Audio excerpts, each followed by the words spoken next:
Bonjour tout le monde. Alors aujourd'hui, une petite vidéo pour vous rappeler, voire pour vous mettre en garde que lorsque des sociétés vont publier, vont annoncer leurs résultats, alors ce que j'entends par résultats, c'est lorsqu'elles vont dévoiler leur rentabilité, je vous invite à ne pas vous arrêter qu'à la lecture du titre du communiqué, parce qu'il y en a qui font ça, mais de vraiment aller voir dans le détail le communiqué, d'aller voir le compte de résultats. Alors le compte de résultats, ça peut des fois paraître un peu, mais franchement, ça a la portée intellectuelle de tout le monde, hein, c'est pas compliqué.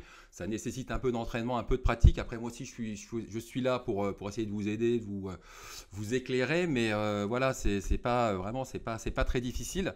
Donc, je vous invite à lire ça, puis après aussi à lire les perspectives, les perspectives, et dans les perspectives, souvent, il y a une petite ligne qui peut changer le sens du communiqué ou qui peut même annoncer une future mauvaise nouvelle.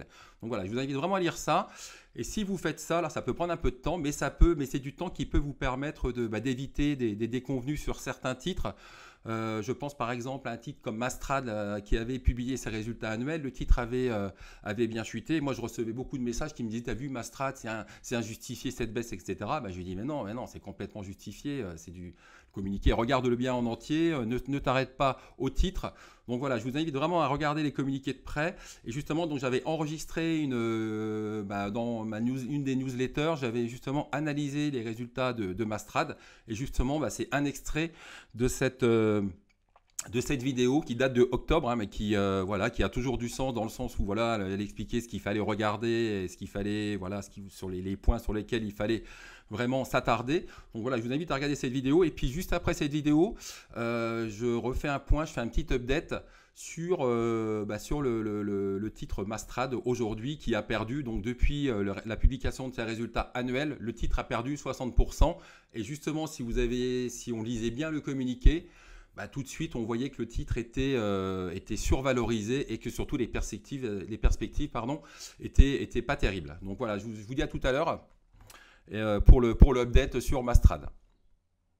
Donc là, ils vont publier le résultat semestriel. Là, un petit piège que je voulais vous montrer, j'en ai parlé. Là, j'étais l'invité là chez Pépitor. J'ai encore vu, je voulais vous en parler parce que j'ai encore vu quelqu'un qui faisait l'erreur sur Twitter. Donc là, voilà, Mastrad publie ses résultats semestriels. Donc Mastrad, on voit que le titre du communiqué, c'est retour à la rentabilité. On voit plus 1518K. Donc on se dit, ah bah tiens, chouette, ils ont sorti purée rentabilité. Ils ont publié un résultat net de 1,5 million. Mais il faut bien lire le titre, hein, parce que c'est variation de plus 5,18 de variation et pas de résultat net. En fait, hein. Alors, comment ça se traduit? Ce que je vous dis, c'est qu'en fait, quand on regarde, le résultat net, il est de 216. D'accord? Quand ils disent 1518 de variation, c'est la différence entre ça et ça. Et nous, on a 1518. Donc effectivement, on a un résultat net en hausse de 1518, 1,518 millions. Mais par contre, ça se traduit par un résultat net de 216 000. Et 216 000, j'en ai parlé la semaine dernière. Je disais que ce serait pas mal s'ils arrivent à nous sortir un RN autour des 0,5, 0,7. Et là, on est loin du compte. Donc là, quand je vois ça, moi je vois 216 000, je regarde la CAPI.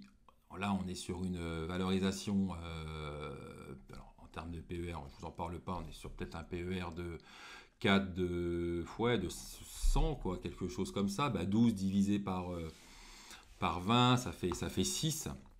60, pardon, sous PER de 60. Alors c'est vrai que vu que c'est une valeur de croissance, vous allez me dire, oh bah oui, quand même, c'est une valeur de croissance, donc on a un PER quand même qui devrait être quand même supérieur à 10 ou 15.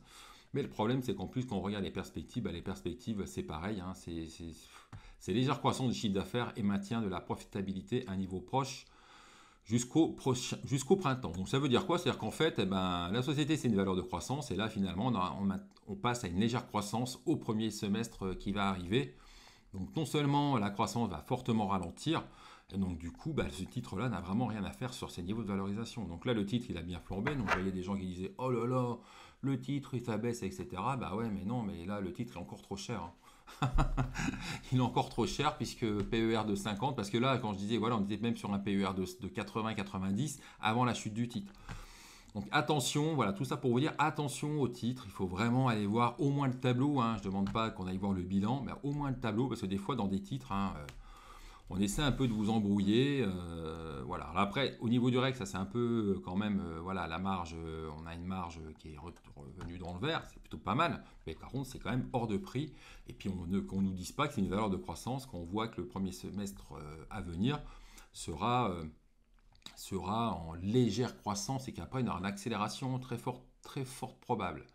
Ça fait beaucoup de conditionnels, beaucoup d'hypothèses. Hein. Donc bon, pour moi c'est hors de prix, donc moi je regarde même pas. Alors après on peut trader bien sûr le titre, mais par contre dire que le titre s'il est à l'achat parce qu'il a beaucoup baissé, que c'était voilà il a beaucoup baissé certes, mais ça suffit pas. Le titre il est encore trop cher. Donc de retour de Visu, donc on est bien le 13 avril 2022. Oui, c'est vrai que les newsletters, je les enregistre sans webcam. Donc juste un petit complément par rapport à cette newsletter, c'est qu'il n'y a pas que Zone Bourse qui nous parlait de variation de résultats nets. Il y a aussi le site Actu News. Donc ça signifie bien que c'est la société qui a transmis donc le titre du communiqué aux différents sites d'information boursière.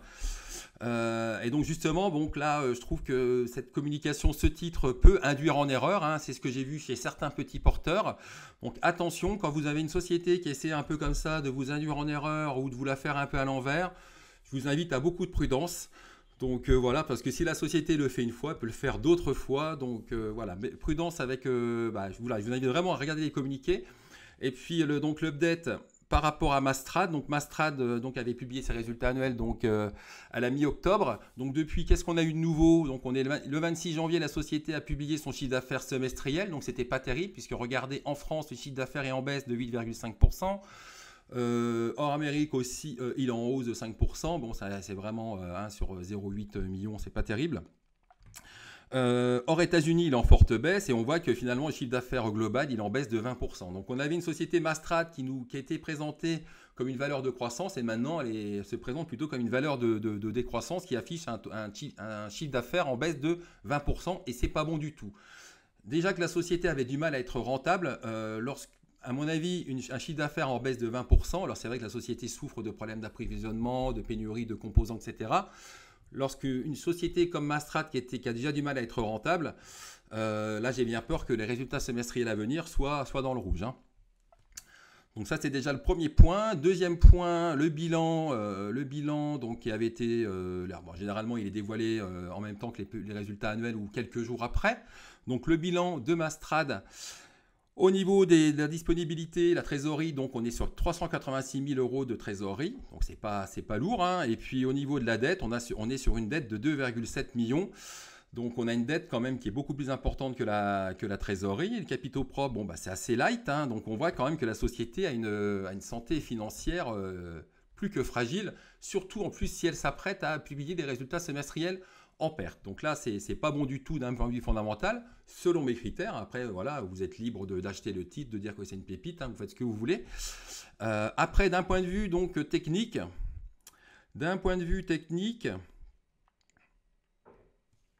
lorsqu'on voit ce genre de graphique, c'est pas bon. C'est pas bon pourquoi? Parce que regardez, donc le titre, je crois qu'il a publié ses résultats annuels ici. Donc là, le titre doit perdre dans les... c'était là, ouais, par là, dans ces eaux-là, ici. Donc là, le titre perd 60%. Donc là, dire qu'il est en tendance baissière, bon, voilà, je vais pas me mouiller en disant ça. Mais surtout, il est en tendance baissière. Bon, on voit tous les moyennes mobiles sont baissières, les même 100, 200, etc. Donc c'est baissier. À court terme, même, c'est même pas terrible, puisqu'on voit que le titre est bordé, les cours sont bordés par une oblique. Donc peut-être que là, si les cours débordaient cette oblique, on aurait peut-être une petite vague spéculative dessus, mais surtout, voilà, il y a aussi ce range, ce range dans lequel le titre évolue depuis le début de l'année. Donc, il faut vraiment casser. Alors, ça me trompe un peu là cette flèche, parce que j'ai l'impression que c'est une oblique. Donc, il faut vraiment casser. Il faut casser cette tendance baissière court terme. Donc, sortir de cette oblique, sortir de ce range, mais c'est loin d'être fait. Et puis après, il y a ce gap, mais on en est loin du gap. De toute façon, déjà, le titre, moi, je ne serais pas étonné, même d'un point de vue, on va dire, je ne serais pas étonné que le titre aille encore plus bas. Donc vraiment, j'invite à beaucoup de prudence sur le titre. De toute façon, tant qu'on est sous cette oblique, c'est baissier. Et puis attention, si le titre casse ce range par le bas, voire clôture sous les 0,20, on pourrait avoir une nouvelle vague baissière sur le titre. Donc voilà, moi j'appelle, je ne suis pas fan de Mastrad. Le titre a bien dégringolé, il a perdu 60% depuis 6-7 mois. Et je suis même pas encore à l'achat sur le titre vu les dernières news. Et puis tout ça aussi pour vous dire que voilà, je vous invite vraiment, même j'insiste, de bien regarder les communiqués, puisque des fois je vous dis un communiqué, une phrase peut changer tout le sens du communiqué. Voilà, je vous dis, j'espère que cette vidéo vous aura aidé, et puis je vous dis à bientôt. Et puis voilà, n'hésitez pas à liker la vidéo et puis à vous abonner à la chaîne. Allez, au revoir, merci.